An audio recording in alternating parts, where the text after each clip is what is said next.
My name is Ali Pei, and I came from Iran to Canada in 2000, and I'm a Muslim. I have two incredible daughters who are my passion and my life, and my reason for living, and the reason I'm here today. My life's purpose for the last few years has been to educate all who are willing to listen, so what happened to me and my daughters would not happen to anyone else. I borrow a quote from Rumi, a 13th century Persian Muslim poet and a scholar.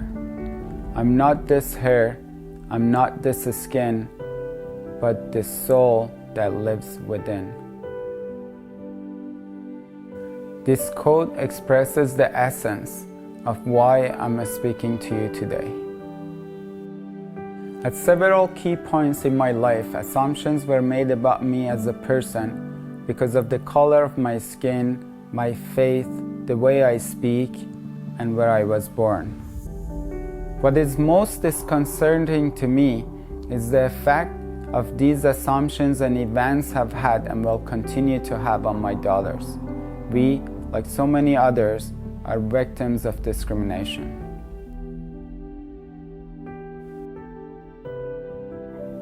While my purpose here is to talk about discrimination, I'd like to share with you a little bit of my story so you understand where I'm coming from. It started with a very tumultuous marriage between me, an Iranian man of Muslim faith, and my ex-wife, a Caucasian Canadian. Although our union produced two beautiful, amazing daughters, my ex-wife and I were not meant to be together. Initially, our separation was amicable. We agreed on shared custody with our daughters. I had a good job and salary, so I would of course make support payments. As one family living in the same house, my salary was more than sufficient, and it meant that my ex-wife could choose not to work outside the home. However, the cost of maintaining two homes is completely different. My salary wasn't enough, so my ex-wife faced having to find a job. That is when things took a wrong turn. After consulting with her lawyer, my ex-wife realized if she had sole custody, I would have to pay her a larger portion of my salary and she wouldn't have to work. There was nothing in our previous life together that would justify her having sole custody. So the only way she could achieve this was to bend the truth and fabricate the stories about me. Soon after she began to do so, she warned me that as a Muslim father, I had no chance in the Canadian court system and that she could set me up for failure and destroy my life.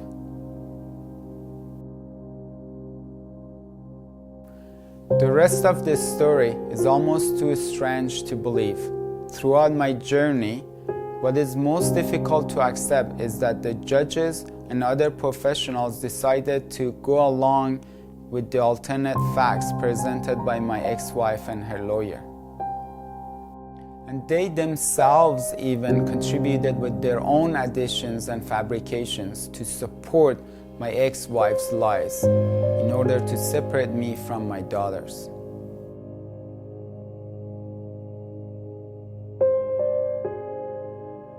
During the entire unfortunate experience, many individuals in positions of trust made questionable decisions and recommendations regarding my situation.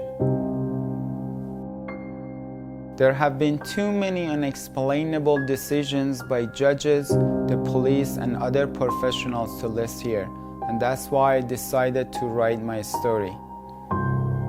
My book was published in 2017, and you can find more information at unitedagainstdiscrimination.ca. I have no doubt whatsoever that if I were a North American Christian white male, the outcome of my story would definitely been different. That being said, I have virtually tried every possible legal venue to fix or change things so that I can continue to be an active and caring father in my daughter's lives. So why was I discriminated against? Discrimination is the unjust and prejudicial treatment of different categories of people or things, especially on the grounds of race, age, sexual orientation, and religion. That is the textbook definition, but explaining why it happens and how it affects people's lives is more complicated. In order to make sense of the word and everything in it, the human brain puts things in categories. Young children quickly learn to distinguish between big and small, black and white, boys and girls. Basically, they learn to discriminate, which is simply to recognize a distinction or learn to differentiate and categorize. There is nothing wrong with that. But what is important is the value that is assigned to each of these categories. The value is the learned behavior. We learn it from our parents, our friends, our colleagues, from our social network, and also from what we hear in the news. Most of the causes of discrimination and racism are based on a fear of difference and a misunderstanding, usually through ignorance and as a show of power. So, if you as a parent have a fundamental misunderstanding of a specific culture or religion, it is very likely that you will pass the resulting fear on to your children. Discrimination and racism hurts.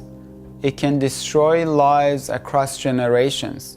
Over the past 6 years, my daughters and I have been struggling to stay connected with each other. I have also been struggling to digest how the legal system could separate my children from me through lies and fabrications. Over the same time, I have lost my job, lost my ability to work, and lost all my savings.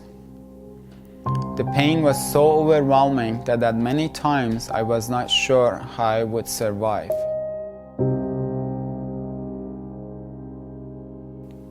Ironically enough, my religion and my faith saved me. Faith is being sure of what we hope for and certain of what we do not see. My faith has given me strength and hope. It has given me the determination to create the change that I want to see for my daughters and also for countless other children. If you have experienced discrimination, please don't give up.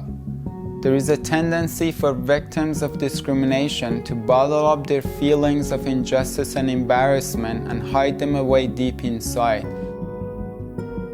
especially so when you feel powerless. This is the worst thing you can do. Remember, you can't control the thoughts and beliefs of those who discriminate, but you can control how you react to them. They want you to feel guilt and shame, but don't let them win. I want my daughters to know that they have a good dad and that they do not need to feel guilt or shame for having a Muslim father. I want my daughters and every one of you to know that there is no shame or guilt in being who you are or loving who you love. If we continue the good fight, we can make things better for our children and their children.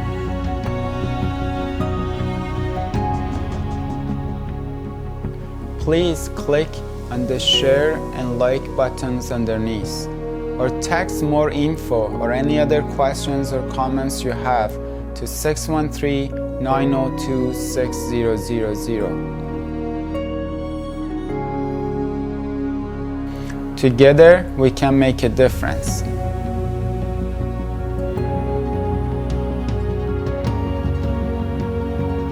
I'd like to end with another quote from Rumi. Your task is not to seek for love, but merely to seek and find all the barriers within yourself that you have built against it. Thank you.